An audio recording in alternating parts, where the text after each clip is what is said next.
Hello and welcome. We are still on moment area method. This is example number 15. All right. It says a timber beam of rectangular section 10 centimeter wide and 25 centimeter deep is simply supported over a span of 4 meters. All right. What uniformly distributed load in kilonewton per meter should the beam carry to produce a central deflection of 0.6 centimeter? Calculate the slope also. All right. We're given E to be equal to 11 giganewton per meter square. Now, this example is very similar to example number 14. All right. But in this case, we were asked what uniformly distributed load in kilonewton per meter should the beam carry. In example number 14, we were asked what point load. All right, so the difference is that this is a uniformly distributed load and the previous example was a point load. Now watch closely how we solve this question. All right, now we are given a beam of rectangular section 10 millimeter wide. So B is equals to what? 10 centimeter wide, rather 10 centimeter wide, 10 centimeter. If we convert 10 centimeter to meter, we'll divide by 100. So this will be nothing but what? This is equals to 10 multiplied by 10 to the power of what? Of minus 2 meters. All right. Now we have a depth of 25 centimeter. So D is equals to 25 centimeter, which is equals to 25 times 10 to the power of what? Of minus 2 meters.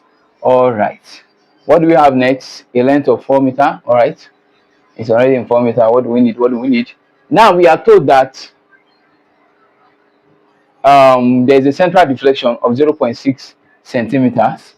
So our y max will be equal to 0.6 centimeter. This is C equal to 0.6 multiplied by 10 to the power of minus 2 meters. All right. Now let's find our moment of inertia. Moment of inertia for a rectangular section, I is equal to BD cube all over 12. I is equal to BD cube all over 12. This implies that I will be equal to our breadth is what? 10 times 10 to the power of minus 2 multiplied by what? Multiplied by depth, which is what? Our depth is 25 times 10 to the power of minus 2 all to the power of what? All to the power of 3. All right, so this is what we have all over what? All over 12. This will give us I to be equals to, press this in your calculator, and your I will be nothing but 130.8 times 10 to the power of minus 8. So we have 130.8 times 10 to the power of minus 8 meter to the power of what? Of 4. All right, so this is what we have for our moment of inertia. Now we are told that y max is equal to this, and we have gotten this. Now for this particular case, this is a case of a simply supported beam, all right, that has a uniformly distributed load over its whole span. And for this case, we have calculated, or we have proven in our previous lessons, that the maximum deflection will be equal to what? The maximum deflection will be equal to 5WL to the power of 3 all over 384 EI. Y max is equals to 5WL all to the power of 3 all over what? All over 384 EI. Now W is equals to what? W multiplied by L, all right? Kilowatt, kilonewton, all right? This is partial load or uniformly distributed load multiplied by L, all right? Is equals to what? W in kilonewton, all right? Now to get W, we multiply the uniformly distributed load, all right, multiply by what? Multiply by the length. Take note of that. All right, now we are going to be substituting this in this equation. Yes, that's exactly what we are going to be doing. So we have our y max, and don't forget that y max is equal to what? 0.6 times 10 to the power of minus 2. All right, so we have 0.6 times 10 to the power of what? Of minus 2 equal to 5 into the bracket of what? Of W. W is unknown, multiplied by L. L is what? Is 4. Multiplied by what? Kilo is 1000. Multiplied by kilo, which is 1000. All right. Now close bracket, multiply by L to the power of 3, that is 4 to the power of 3. All right. Now divide everything by what? 384. Multiply by EI. Our E is what? 11 times 10 to the power of 9. Multiply by our I. Our I is nothing but 13020.8 times, this is 3. All right. 0.8 times 10 to the power of what? Of minus 8. This is what we have. All right. Now we can cross multiply. We have 5. If we cross multiply, this will be nothing but 5 times 4,000, all right, times W times 4 to the power of 3, all right.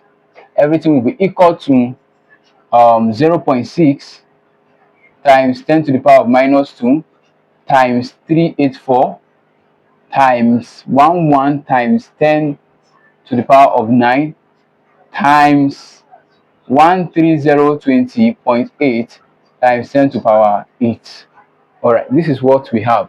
Now let's proceed to simplify further. Let's divide both sides by the coefficient of W. 5 times 4,000.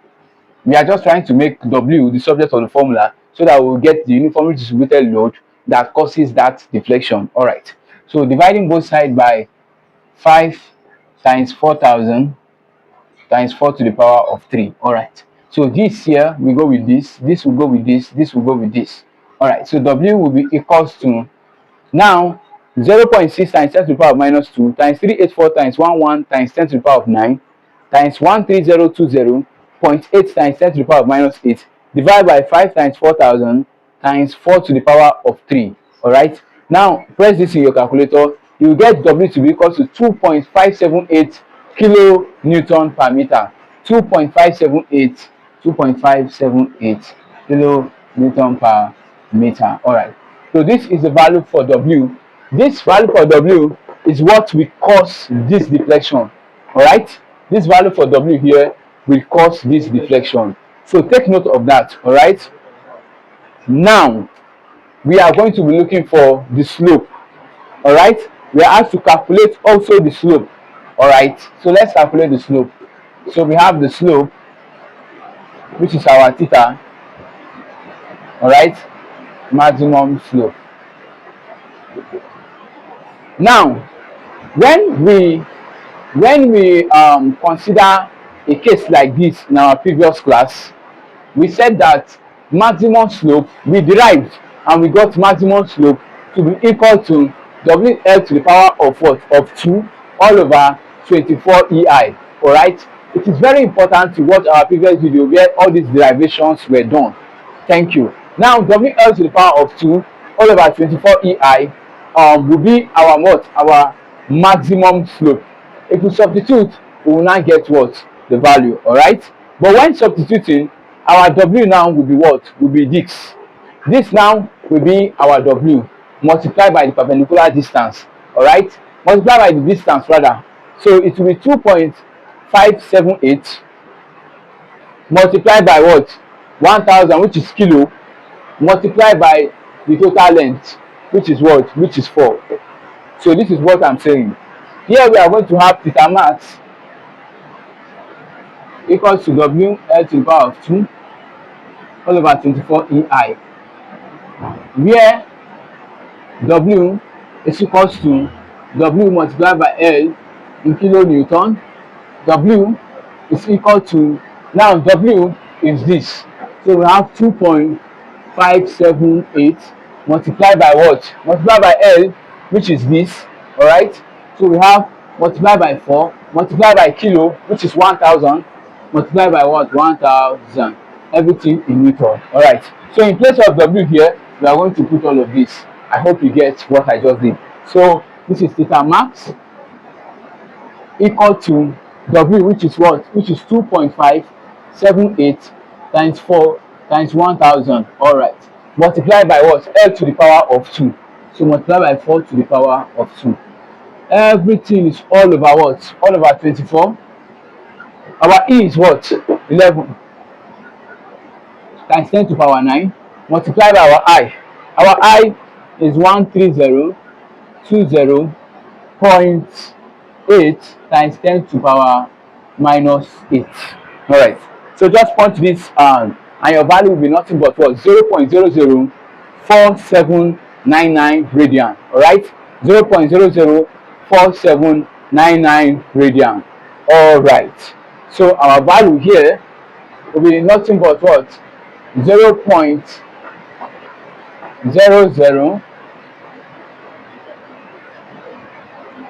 0.00, do that, you get 0.004 799. So we have 4799 radian. This is our value. All right. So that's it for this question. All right. I hope you get all what we have just done. If you have any question at all, feel free to ask. Feel free to DM us. You will have your reply in no time. All right. And if you also need materials on this, we have them available. All right, on our different courses. Just reach out to us. Whatever be your needs, we'll be sure to help you. Until I come your way again, example number 16, or probably conjugate beam method, or probably prop beam method, or probably fluid mechanics. Do have a nice time. Thank you for watching. Be sure to share, like, and subscribe. Thank you.